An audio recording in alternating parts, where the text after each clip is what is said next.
नमस्कार, welcome to Mayurika recipes. मित्रांनो, आजच्या भागामध्ये तुम्हा सगळ्यांचं खूप खूप मनापासून स्वागत. महाराष्ट्रभर अन्न भेसळ नियंत्रण विभागाने जी काही धडक मोहीम हाती घेतली आहे, खरं तर खूप खूप अभिनंदन आणि स्वागत करूया आणि त्यांचे धन्यवाद सुद्धा मी मानतो बरं का. कारण आरोग्याशी खेळ करत असलेल्या ह्या सगळ्या अन्न विक्रेत्यांना काही ना काही चपराक नक्की बसली पाहिजे बरं का.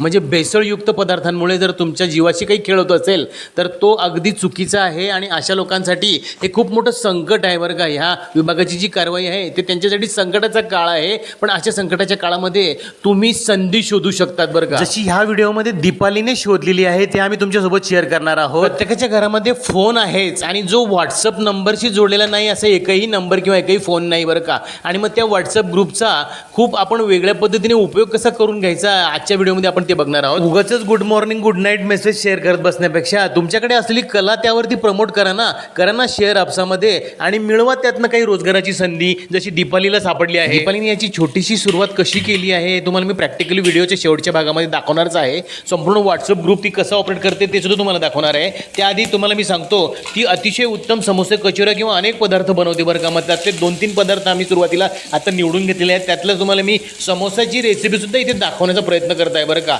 अतिशय उत्तम असे समोसे इथे आपण बनवणार आहोत. त्याचा सगळा बिझनेस मॉडेल सुद्धा तुम्हाला समजून सांगण्याचा मी प्रयत्न करणार आहे बरं का. दीपालीने मला हे सगळं व्यवस्थित समजून सांगितलेलं आहे. यामध्ये किती खर्च होणार आहे आणि किती आपल्याला मार्जिन उरणार आहे हे सुद्धा आपल्याला बघायचं. चला आता थोडं रेसिपीवर बोलतो. इकडे मस्तपैकी आपण एक वाटण तयार करून घेतलं आहे. हिरव्या मिरच्या, लसूण आणि भरपूर सारा कढीपत्ता घालून आपण हे मिक्सरला फिरून घेतलं आहे. आधी बटाटे उकडून घेतले आहेत आणि मस्तपैकी आपण मैद्याचा सगळं आपण डो तयार करून घेतला आहे बरं का. मस्त घट्टसर मैदा आपण मळून घेतला आहे. त्यामध्ये काय काय टाकलं तुम्ही ते व्हिडिओमध्ये बघितलंच आहे. आता ही सगळी मस्त मजेदार अशी आपण फोडणी तयार करणार आहोत. इथे आपण एका जाडच्या कढईमध्ये, जाडबुडाच्या कढईमध्ये थोडंसं तेल घालून जिरं मोहरी मस्तपैकी आधी तडतडवली.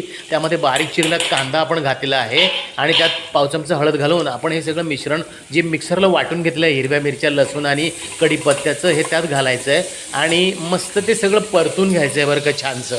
आणि ह्या सगळ्या मिश्रणाला छान परतून झाल्यानंतर त्यामध्ये चवीनुसार मीठ घालायचं आहे. चवीनुसार मीठ घातल्यानंतर सुद्धा त्याला आपण पुन्हा व्यवस्थित छान कालवून घेणार आहोत बरं का.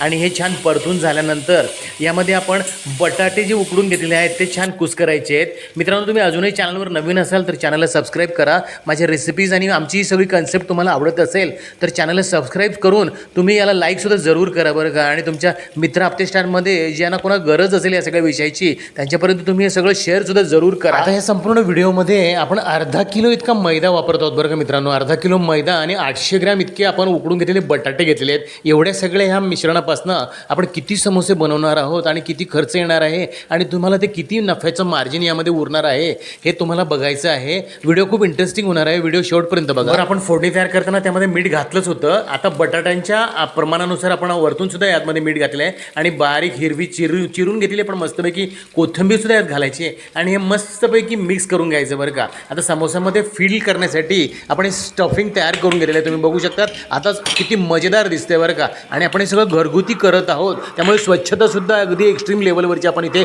मेंटेन करू शकत आहोत. इथे आपण सुका मैदा एका वाटीमध्ये चमचाभर घेतला आहे आणि त्यामध्ये थोडंसं पाणी घालून त्याची आपण स्लरी तयार करून घेणार आहोत बरं का. आपल्याला समोसे चिकटवण्यासाठी या मिश्रणाचा उपयोग होणार आहे. आता आपण मळून घेतलेल्या ह्या मैद्याच्या गोळ्याला आपण व्यवस्थित परत एकदा आपण हलक्या हाताने आपण मळून घेणार आहोत आणि त्याचे छोटे छोटे उंडे तयार करून आपण समोसा लाटण्याची पुढची तयारी करणार आहोत बरं का मित्रांनो. आता ह्या व्हिडिओमध्ये आपण संपूर्णपणे बिझनेस मॉडेल समजून घेणार आहोत.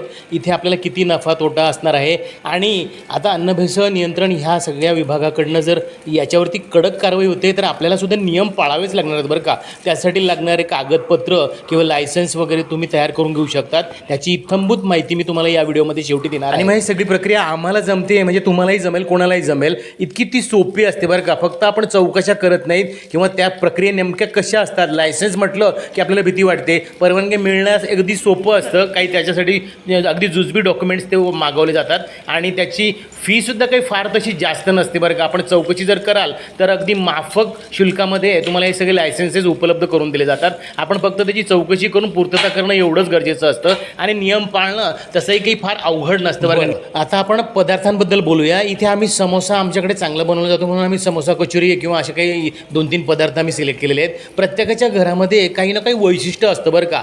तुमच्याकडे जो पदार्थ चांगला उत्तमात उत्तम बनवू तुम्ही शकत असाल तो प्रमोट करा ना. त्याबद्दल तुम्हाला कुठलीही अडकाठी नाही. तुमचा पदार्थ तुम्ही प्रमोट करा आणि लोकांपर्यंत पोचवा. तो आपोआप प्रसिद्धीला पावेल आणि लोकांकडून त्याला मागणी वाढेल. नुसतं नाश्त्याचाच पदार्थ असला पाहिजे का असं काही बंधन नाही. तुम्ही जेवणातले कुठलेही पदार्थ बनवून तुमच्याकडची स्पेशालिटी जी असेल, तुम्हाला जी घरात उत्तम बनवत असेल ते काहीही तुम्ही सर्व करू शकतात ना, इथे ऑप्शन म्हणून ठेवू शकतात. मी बऱ्याच असे लोक बघितलेत की नुसत्या पोळ्या विकून ते त्यांचा उपजीविकेचा आणि मोठा व्यवसाय स्थापन केलेला आहे आणि तो खूप भरभराटी सुद्धा नेलेला आहे. नुसत्या पोळ्या विकणारे सुद्धा काही लोक मार्केटमध्ये तुम्ही नुसतं काहीतरी घेऊन उभं राहा. सर्व प्रकारची डिमांड तिथे आहे बरं का. आपल्याला असं वाटतं की आपण हे घेतलं तर कोण घेईल. तुम्ही नुसतं मार्केटला तुमच्याकडे ते उपलब्ध आहे असं फक्त जाहीर करा. बघा तुमच्याकडे रोज 1, 2, 4, 5 असं तोंडी आपोआप त्या सगळ्यांची जाहिरात होतो. तुमचं रोज इतकी मागणी वाढेल की एक 15 दिवसानंतर तुम्हाला ते करताना त्याला सवड मिळणार नाही, इतके तुम्ही बिझी त्यामध्ये होऊन जाणार. फक्त अट यामध्ये एक असणार आहे, तुम्हाला क्वालिटी, त्याचा दर्जा आणि सगळे नियमावली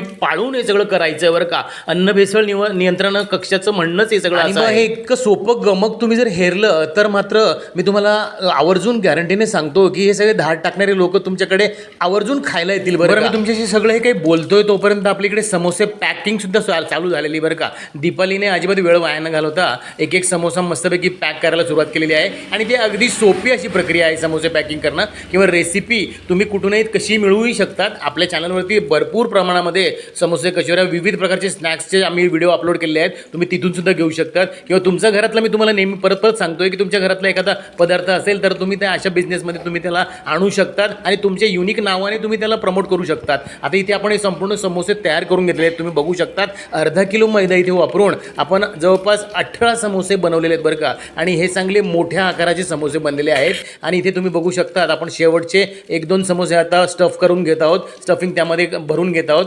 तर तो बटाट्याचा जो मसाला आपण तयार करून घेतलेला होता, स्टफिंग तयार करून घेतलेलं होतं, ते सुद्धा अगदी व्यवस्थित योग्य प्रमाणामध्ये आपण इथे घेतलेलं होतं. साधारणपणे अर्धा किलोला 800 ग्रॅम इतके बटाट्याचं आपल्याला ते स्टफिंग लागलेलं आहे बरं का. अगदी अचूक तेवढं पुरेल इतकंच आपण ते बनवलेलं होतं. आता याला मस्तपैकी आपण डीप फ्राय करणं आता फक्त बाकी आहे. ते त्याचंसुद्धा काही विशिष्ट टेक्निक असतं बरं का. आता याला डायरेक्ट गरम उकळत्या तेलामध्ये आपण घालणार नाहीत. तर तेल अगदी सौम्य तेल तापलेलं असावं लागतं आणि समोसे सोडल्यानंतर मग ते हळूहळू त्यामध्ये फ्राय होतात आणि तो मैदा जो असतो तो व्यवस्थित फ्राय होण्यासाठी याला बराच वेळ घ्यावा लागतो. बरं, समोसे फ्राय होण्याची संपूर्ण प्रक्रिया तुम्ही बघतच आहात. व्हिडिओच्या शेवटच्या भागामध्ये मी तुम्हाला व्हॉट्सअपला आपण कसं अप्रोच व्हायचं हा सगळा विषय सांगणार आहे. जसं की आम्ही आधी व्हॉट्सअप ग्रुप बनवला, त्या ग्रुपला आम्ही असं नाव टाकलं, मयुदिका फूड अँड नाश्ता होम डिलिव्हरी सर्व्हिस असं नाव दिल्यानंतर आम्ही त्या ग्रुपची लिंक आमच्या मित्रांमध्ये शेअर करायला सुरुवात केली आणि ती स्थानिक मित्रांमध्ये शेअर करायला सुरुवात केली बरं का. कारण आपण काही ऑनलाईन याची सेवा देणार नाही आहोत. आपल्या स्थानिक लोकल एरियामध्ये आपण ही छोटीशी सेवा आपण सुरू करू शकतो. याचं मोठं रूप ज्यावेळेस येईल त्यावेळेस तुम्ही मोठा विचारसुद्धा नक्की करा आणि ऑनलाईन त्याला घेऊन जाऊ शकत असाल तर तसंसुद्धा तुम्ही करू शकतात.